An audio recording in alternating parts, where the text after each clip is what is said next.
Welcome to the Thrive with Nancy podcast. Give yourself a career gift. And isn't this the time for it? Man, it's so tough out there right now. The first question to ask, are you satisfied with your career, even your life? Did you answer with a resounding yes? Then I have to tell you, congratulations are in order for you. You are a source of inspiration to those around you by role modeling a fulfilling mindset at work. I would love to hear what you believe supports achieving this much sought after attitude in your life. Please reach out to me. We'll have a lot of fun sharing these concepts together. However, if you aren't experiencing consistent fulfillment and pleasure right now, stay and listen, because it'll turn your career around, and each concept of the three is easy to implement. And I have them all through questioning. The first is, do you ever hear yourself saying, I have to, when discussing your job? Whenever I hear clients saying, have to, I hear the emotional drain it brings to them. What if, just possibly, you changed your thinking entirely and started focusing on the get-tos or the I choose to when speaking about your career? Are you kind of mentally pressing back or shaking your head because it feels contrived and not sincere and out of integrity to be measuring for what you get to do? Much of my work has been assisting executives in understanding that success, hear this, really emerges from their own hearts and choices.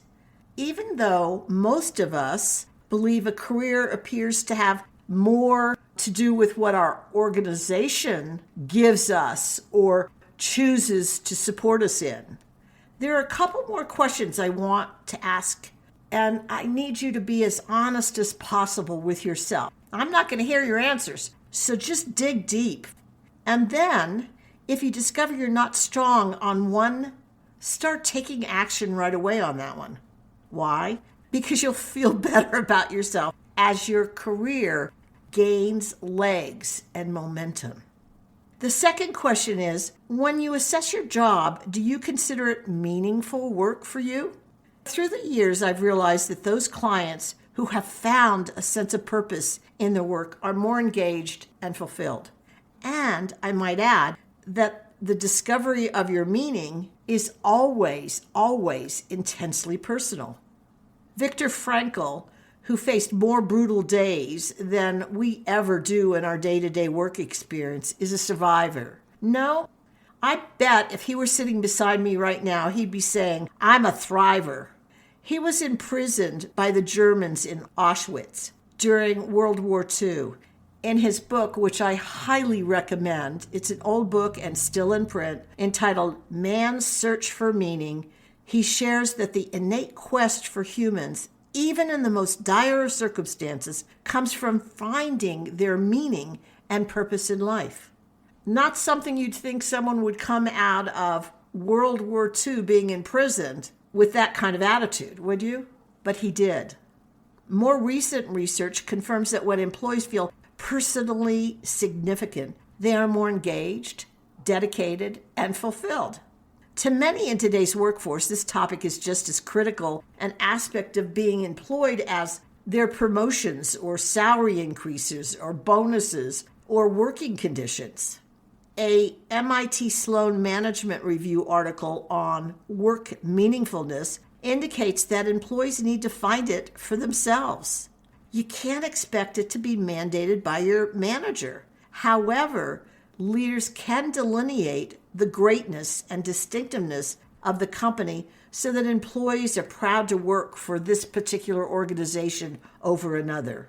Also, leaders can help employees feel meaning by simply acknowledging a job well done, recognizing, appreciating, and celebrating employees' achievements.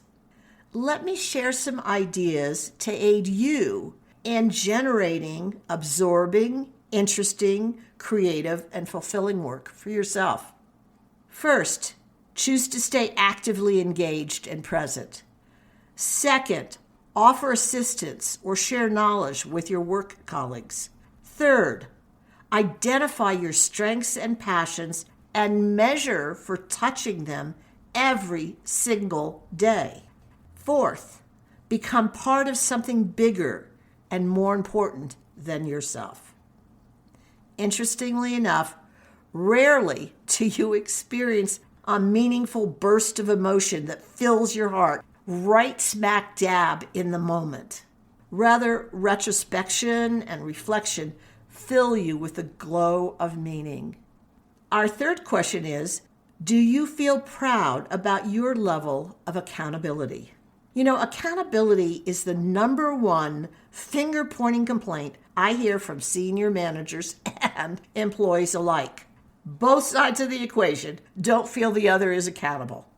Research actually supports this, with 93% of surveyed employees not understanding what their organization is trying to accomplish so they can align that aspiration with their work product. Nor do they feel they can be accountable for desired results. 1/3 of employees' priorities change frequently, creating confusion and missed deadlines. Additionally, 84% cited that leaders' behavior was and is the most adverse factor influencing their view of accountability. Many employees feel their company uses accountability simply as a weapon against them. The lesson these stats and insights reveal is that if you're in a position of authority and intend to breed a culture of accountability, there are two actions you have to take right now. First, generate clarity regarding goals and missions. And second, ensure that you're a role model for accountability. On the other side, 84% of the workforce describes itself as trying but failing or avoiding accountability, even when they know what to do to fix the problem that has emerged. Yes, as an employee, you can cop out with, I don't know what they want me to do, or my company only uses accountability as a way to punish me. Why did I use the pejorative term cop out? It was done with intentionality, I want you to know. I intend to let you in on one of the big, fat secrets seldom discussed in business. It isn't that external perception of you that determines your future. So it isn't all of those other people that decide whether you're worthy or not to be promoted. The reality is that your success rests in your hands. No matter what is happening in your culture, it is your choice to build accountability muscles or not. And your level of accountability governs your career future.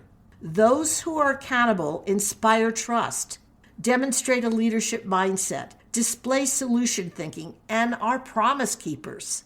That kind of attitude opens the door for a bright career and bodes well for you to achieve your business goals. Accountability is for you as much as anyone else. Internally, you have to understand this. You measure yourself for every failure in meeting a deadline. If you're not keeping promises to yourself and others long term, you will never permit yourself to thrive. You'll always belittling yourself or feeling less than who you can be.